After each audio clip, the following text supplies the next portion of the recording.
জানিয়ে দেব সর্বশেষ আপডেট বাংলা সংবাদ।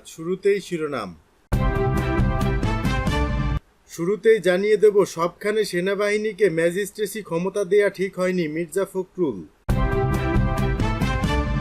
এদিকে ফের নেতাকর্মীদের জন্য আওয়ামী লীগের জরুরি নির্দেশনা। আরও থাকছে যুক্তরাষ্ট্রে ইউনূস মোদির বৈঠক হচ্ছে না।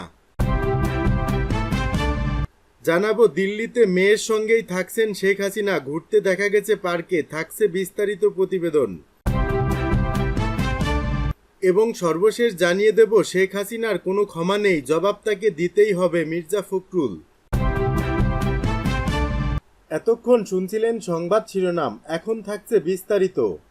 সবখানে সেনাবাহিনীকে ম্যাজিস্ট্রেসি ক্ষমতা দেয়া ঠিক হয়নি, মির্জা ফখরুল। প্রশাসন ব্যর্থ হয় সেনাবাহিনীকে ম্যাজিস্ট্রেসি ক্ষমতা দেয়া হয়েছে বলে মন্তব্য করেছেন বিএনপির মহাসচিব মির্জা ফখরুল ইসলাম আলমগীর। বৃহস্পতিবার সকালে ঠাকুরগাঁও প্রেস ক্লাবে ছাত্র জনতার আন্দোলনে নিহতের পরিবার ও আহতদের সঙ্গে সাক্ষাৎ এবং আর্থিক সহযোগিতা দেওয়ার সময় এই মন্তব্য করেন তিনি। মির্জা ফখরুল বলেন, সেনাবাহিনীকে ম্যাজিস্ট্রেসি ক্ষমতা দেয়া হয়েছে, প্রশাসন ব্যর্থ হয়। তবে দেশের সবখানে সেনাবাহিনীকে ম্যাজিস্ট্রেসি ক্ষমতা দেয়া ঠিক হয়নি। আমি মনে করি যেসব এলাকার অবস্থা নিয়ন্ত্রণের বাইরে চলে গেছে সেসব এলাকায় সেনাবাহিনীকে ম্যাজিস্ট্রেসি ক্ষমতা দেয়া যায়। বর্তমানে অনেক জেলার অবস্থা ভালো, রাজনৈতিক নেতারা অনেক কিছু দেখভাল করছেন, তাই সব এলাকায় সেনাবাহিনীকে দেয়া ম্যাজিস্ট্রেসি ক্ষমতার বিষয়টি পূর্ণ বিবেচনা করা যেতে পারে। বিএনপি মহাসচিব আরও বলেন, হাসিনা সরকারের জঞ্জাল পরিষ্কার করে সবার জন্য অংশগ্রহণমূলক নির্বাচনের ব্যবস্থা করতে হবে। মির্জা ফখরুল অন্তর্বর্তীকালীন সরকারের প্রতি আহ্বান জানিয়ে বলেন, ছাত্র আন্দোলনে আহতদের উন্নত চিকিৎসার ব্যবস্থা সহ চাকরির ব্যবস্থা করেন, আর যেন কোনো শিশুকে গুলি খেয়ে না মরতে হয়। আমরা একটি শান্তিপূর্ণ রাষ্ট্র চাই। অনুষ্ঠানে বিএনপির পক্ষ থেকে ছাত্র জনতার আন্দোলনে নিহত 4 জনের পরিবার এবং আহত 43 জনের হাতে মোট 15 লাখ টাকা তুলে দেওয়া হয়। ফের নেতাকর্মীদের জন্য আওয়ামী লীগের জরুরি নির্দেশনা। শেখ হাসিনা সরকারের পতনের পর বেশ কয়েকদিন আওয়ামী লীগ তার দলের পক্ষ থেকে কোনো নির্দেশনা দেয়নি নেতাকর্মীদের। সম্প্রতি কয়েকজন সিনিয়র নেতা গণমাধ্যমে বিবৃতি দিচ্ছেন, তবে সামাজিক যোগাযোগ মাধ্যমে আওয়ামী লীগ এবং তার অঙ্গ সংগঠনগুলো প্যাড ব্যবহার করে বিভিন্ন নির্দেশনা ভাইরাল হচ্ছে। এগুলো নিয়ে চলছে আলোচনা সমালোচনা। তবে আওয়ামী লীগের পক্ষ থেকে বলা হয়েছে, সামাজিক যোগাযোগ মাধ্যমে আওয়ামী লীগের প্যাড ব্যবহার করে দেয়া কোনো নির্দেশনার ভিত্তি নেই। বৃহস্পতিবার দুপুর 2টার দিকে আওয়ামী লীগের ভেরিফাইড ফেসবুক পেজে দলটির পক্ষ থেকে এ তথ্য জানানো হয়। এতে বলা হয়েছে, আওয়ামী লীগের প্যাড ব্যবহার করে বিভিন্ন নামে বেনামে নির্দেশনা দিয়ে সামাজিক যোগাযোগ মাধ্যমে বিবৃতি দিচ্ছে কে বা কারা, যেগুলোর কোনো ভিত্তি নেই।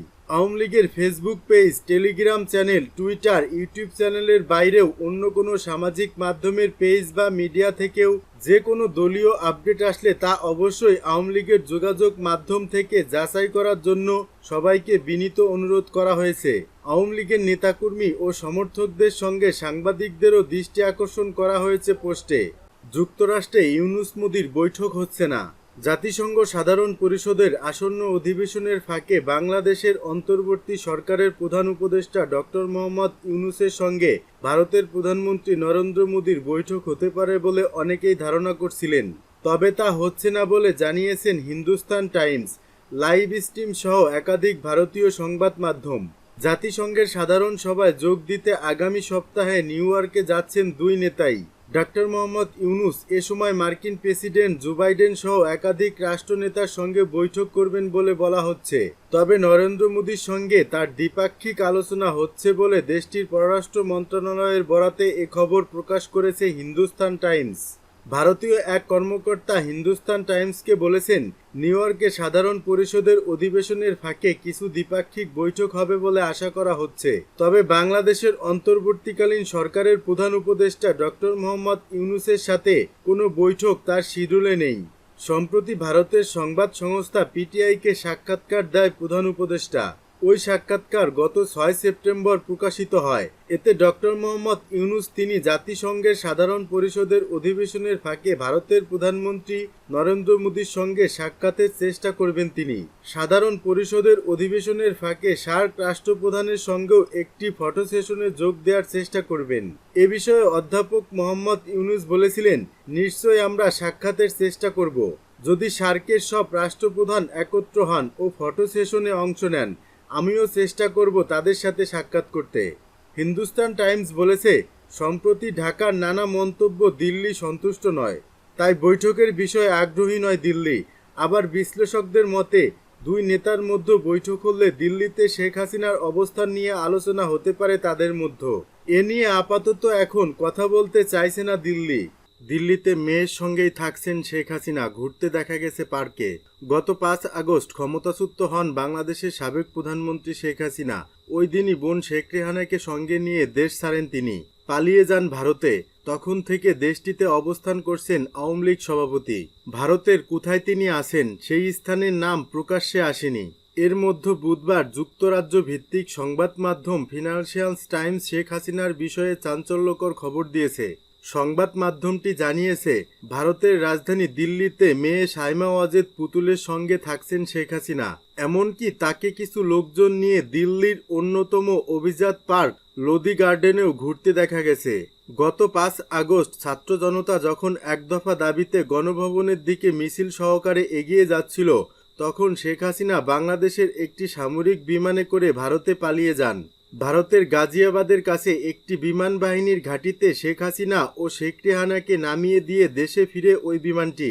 শেখ হাসিনা সরকারের পতনের পর দিল্লির সাথে ঢাকার দ্বিপাক্ষিক সম্পর্ক ও পররাষ্ট্রনীতি কিছুটা পরিবর্তন লক্ষ্য করা গেছে। আওয়ামী লীগের টানা 1.5 দশকের শাসনামলে এই সরকারকে সমর্থন দিয়েছে দিল্লি। তার ক্ষমতাচ্যুতিতে এর আঁচ লেগেছে দুই দেশের সম্পর্কেও। এদিকে গত জুলাই আগস্টে আন্দোলন বিক্ষোভের সময় শত শত মানুষ হত্যাকাণ্ডের জন্য শেখ হাসিনাকে দায়ী করেছে বাংলাদেশের ডক্টর মোহাম্মদ ইউনূসের নেতৃত্বাধীন অন্তর্বর্তীকালীন সরকার। এই সরকারের আইন, বিচার ও সংসদ বিষয়ক উপদেষ্টা আসিফ নজরুল ফিনান্সিয়াল টাইমসকে বলেছেন, ভারতের সাথে বাংলাদেশের চুক্তি অনুযায়ী আমরা তাকে বাংলাদেশের কাছে প্রত্যর্পণের দাবি জানাতে পারি। আপাতত আমরা আশা করি তাকে দিয়ে বাংলাদেশে অস্থিতিশীলতা ঘটাতে দেবে না ভারত, কারণ তিনি মিথ্যা ও ভুল তথ্য ছড়িয়ে দেওয়ার চেষ্টা করছেন।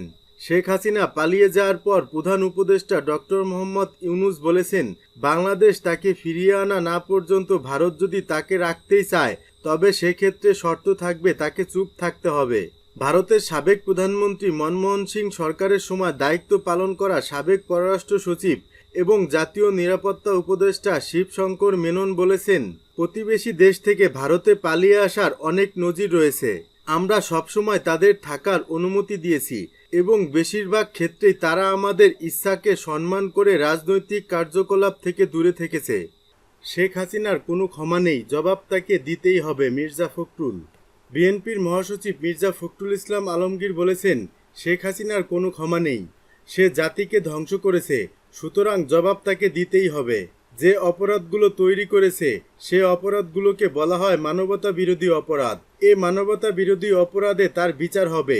হাসিনাকে আইনের আওতায় নিয়ে আসা হবে। বৃহস্পতিবার দুপুরে ঠাকুরগাঁয়ের রানী শঙ্কর ডিগ্রি কলেজ মাঠে উপজেলা বিএনপি আয়োজিত জনসভায় প্রধান অতিথির বক্তব্যে তিনি এসব কথা বলেন। মির্জা ফখরুল বলেন, আওয়ামী লীগ সরকার চলে গেছে, যাওয়ার আগে বাংলাদেশকে একেবারে ফুকলা করে দিয়ে গেছে। সব শেষ, টাকা পয়সা সব চুরি করে নিয়ে গেছে, রিজার্ভ ও ব্যাংকের টাকা চুরি করেছে, ব্যাংক ব্যবস্থাকে ধ্বংস করে দিয়ে গেছে। নেতাকর্মীদের উদ্দেশ্যে তিনি বলেন, সামনে দুর্গাপূজা, সনাতন ধর্মের মানুষের বড় উৎসব। এ উৎসবের সময় মণ্ডপগুলো পাহারা দিতে হবে। সনাতন ধর্মের মানুষ যেন নির্বিঘ্নে তাদের পূজা পালন করতে পারে সেদিকে লক্ষ্য রাখতে হবে। আওয়ামী লীগ সরকারের সমালোচনা করে বিএনপি মহাসচিব বলেন, যারা আমরা ধর্মপ্রাণ মুসলমান আছি, দাড়ি রাখি, টুপি পরি, সুন্নত পালন করি, এটাও তারা সহ্য করে নাই। অনেক আলেম ওলামাকে তারা ফাঁসি পর্যন্ত দিয়েছে। মসজিদে যারা 5 ওয়াক্ত নামাজ পড়তে যায় তাদেরকেও তারা নজরদারিতে রেখেছিল। নামাজ পড়া ব্যক্তিরা নাকি জঙ্গি, এমনকি মাদ্রাসায় পড়লেও সেও নাকি জঙ্গি। এভাবে আওয়ামী লীগ আমাদের ধর্মীয় যে বোধ রয়েছে সেই বোধকে ক্ষতি করার চেষ্টা করছিল। তিনি আরও বলেন, এখন আমরা স্বাধীন হয়েছি। অন্তর্বর্তীকালীন সরকার অল্প দিনের জন্য সরকার হয়েছে। তারা আইন শৃঙ্খলা ঠিক রাখবে এবং নির্বাচনী পরিবেশ তৈরি করে সবার অংশগ্রহণমূলক একটি নির্বাচন উপহার দেবেন। মির্জা ফখরুল বলেন, কিছু ছাত্র শিক্ষকদের জোরপূর্বক বাধ্য করিয়েছে। এটা ছাত্রদের কাজ না। মূলত আমরা স্বাধীন হয়েছি, স্বাধীনতা রক্ষা করতে হবে।